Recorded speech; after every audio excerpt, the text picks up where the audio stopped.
There's a really interesting dynamic emerging in the energy debate. Young people, particularly those who have a belief in man-made catastrophic climate change, are providing a surprising amount of leadership when it comes to offering policy solutions for low emissions baseload energy stability. You know, it's an issue that the generations before seem to have been almost incapable of grappling with. One example of this new generation is William Shackel, a Brisbane boy who runs a campaign called Nuclear for Australia. And at just 17 years old, as of last Tuesday, make sure we wish him a happy birthday, he is prepared to have a mature conversation about the potential of nuclear energy, as well as confronting and mitigating its risks.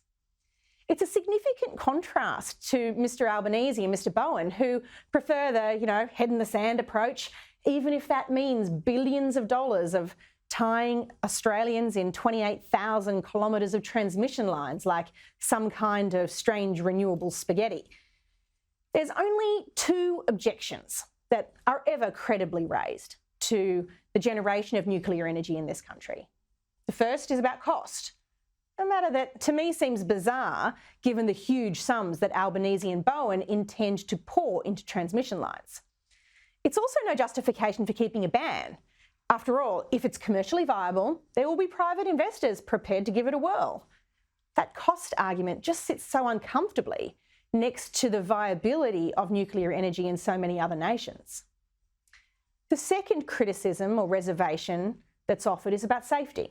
And perhaps that's understandable, given the way that Chernobyl and Fukushima lurk in the back of our consciousness.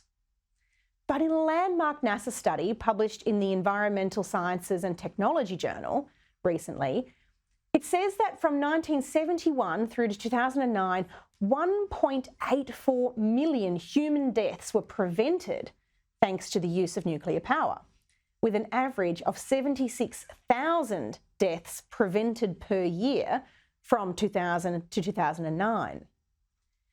The number of deaths nuclear energy has caused during that same time was 4,900, or, to put it another way, about 370 times lower than the number of lives it has saved, so says the study. So let's be clear here. Far from being a safety risk, this very credible study shows that nuclear energy has actually saved lives. And before all those Guardian and Saturday paper types start pretending this is some kind of right-wing conspiracy, it was co-written by the pioneer of global warming research, climatologist James Hansen. He's well known for being someone who spends his time protesting against fossil fuels. He's no right-winger. So the very green campaigners who are responsible for the science of global warming, that science we are expected to accept lock, stock and barrel and without question, have also produced the science showing nuclear energy quite literally saves lives. But somehow that science isn't being accepted and acted upon. So not only is nuclear energy the lowest emission way of generating electricity, it's also very safe. Now, William has been lobbying politicians in person and writing to the government to encourage a conversation about nuclear energy in this country that is sorely overdue. Will Shackel, thank you so much for joining me on the program. You've just got a reply from the Albanese government to one of your letters. Tell us all about it. I have. So thank you very much, Amanda, for having me on the show this evening. My pleasure. I just got a response from the Prime Minister to my letter where I advocate for the ban on nuclear energy to be lifted in this country. So at very least, we have nuclear energy as an option in resolving the energy and climate crisis. And I'd like to point you to a line in the response from the Prime Minister's office, which I think is quite interesting and exposes a major contradiction in their current policy. In the letter, it says that the government reiterates the role that nuclear energy can play globally in the net zero transformation, and it acknowledges that there's going to be significant challenges in transitioning, whilst maintaining that the government does not support removing the current prohibition. So my question to the government is, if countries like the US, France and the UAE, they've proven that nuclear energy is suitable in those nations, it's been proven that nuclear energy in those nations has been effective in bringing down power prices, in lowering emissions and ensuring that improved national and energy security, then why couldn't we have those same benefits here in Australia?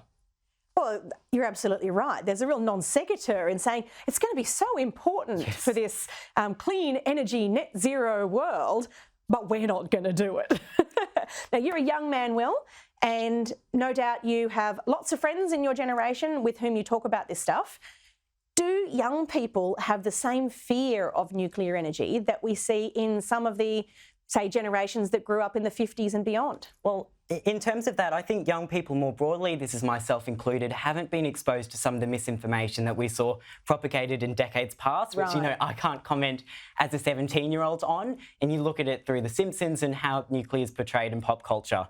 Obviously, it's not very science and facts-based when you look at it through that lens. But for young people, they've been able to see the facts and the science behind nuclear energy, and they're very pragmatic about those facts, and that means that they're more likely to support nuclear energy, and that's something that I've found through my experience setting up the first youth-led campaign for nuclear energy, Nuclear for Australia. In my observation, young people now are told such a catastrophic version of the climate change narrative in their education that it almost makes the risks of nuclear seem to pale in comparison compared to the Armageddon they've been told is coming from climate change. So maybe that helps with that open-mindedness. Now, you've seen some research recently conducted by Compass Polling for the Menzies Research Centre about the public's understanding and appetite for nuclear energy. And it shows that from September last year through to now, the number of people who are strongly in favour of nuclear energy has only risen a touch by 1% from 14% to 15%. But the really interesting bit is that the number of people who oppose it has dropped substantially from 27% down to 18%. It sounds like that means there's a huge number of Australians who are undecided and who are primed for a conversation. They want to know more.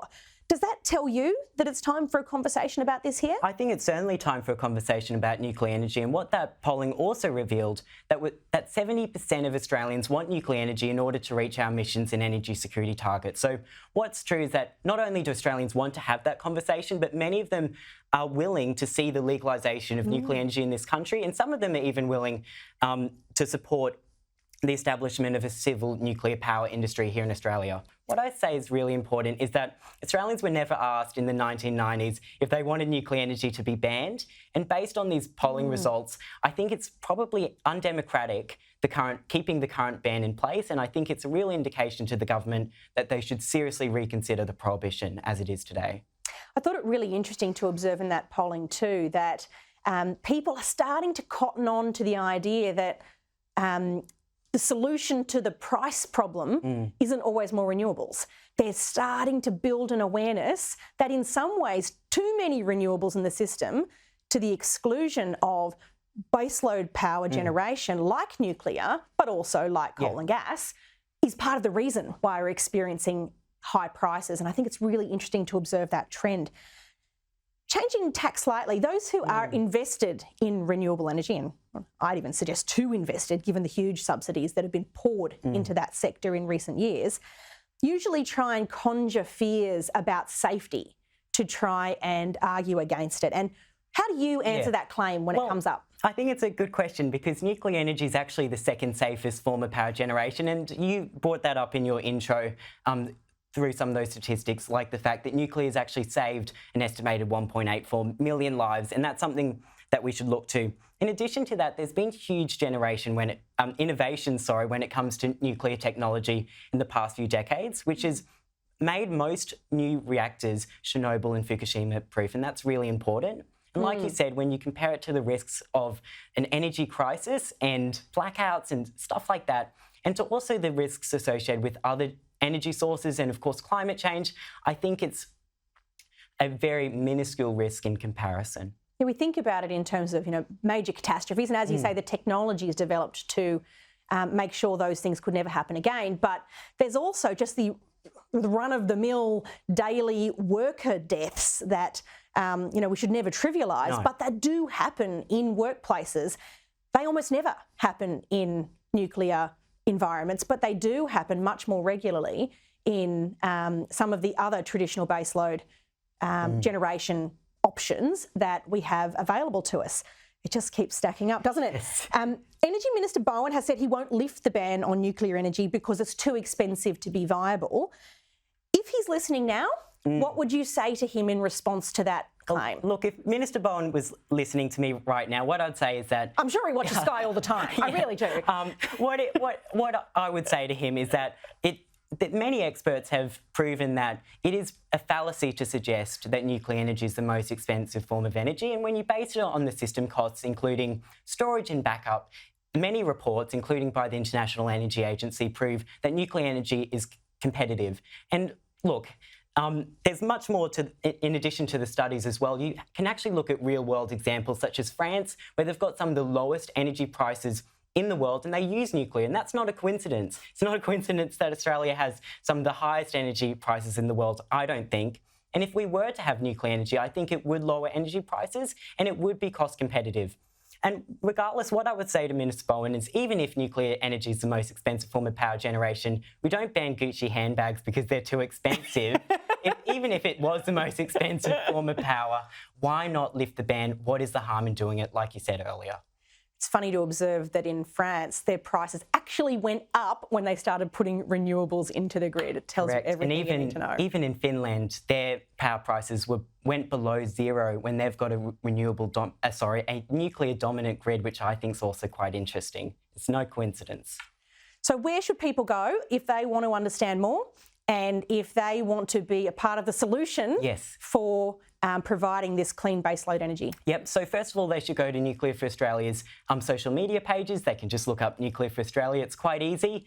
In addition, they can sign my petition to legalise nuclear energy. That's got over 9,000 signatures and counting. If people want to find that, they can search up change.org/Nuclear for Australia, or they can just go via my social media pages and hopefully find it through there.